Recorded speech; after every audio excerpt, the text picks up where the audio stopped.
Reports circulate व्हायला लागले हो. की 2019 नंतर परत एकदा चायनाचे हॉस्पिटल्स सगळे फुल झाले, त्यांच्याकडे परत एकदा एक क्रायसिस निर्माण झाली आहे. त्यांचं म्हणणं आहे की आमच्याकडे सर्दी खोकला तापाच्या केसेस वाढल्या, त्यातल्या काही लोकांना व्हायरल निमोनिया होतोय आणि ते हॉस्पिटलमध्ये ऍडमिट होत आहेत. या सगळ्या रेस्पिरेटरी सर्ज जो आमचा आहे तो दर हिवाळ्यामध्ये आम्हाला दिसतो, तसाच आहे, नवीन काही नाही. आणि त्याच्यामध्ये त्यांनी 4 व्हायरसेसची नावं घेतली.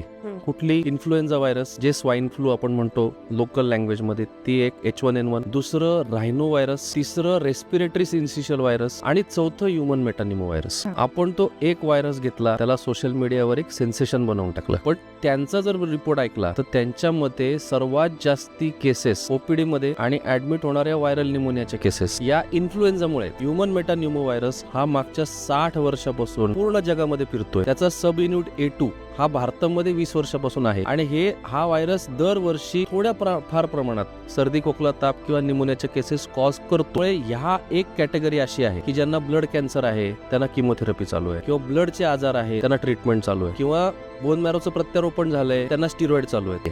अशा लोकांमध्ये ह्युमन मेटानिमो व्हायरस त्रास देऊ शकतो. सगळ्यांनाच नाही पण बऱ्यापैकी प्रमाणात हा त्रास देऊ शकतो आणि त्यांना डेफिनेटली काळजी घ्यायची गरज आहे.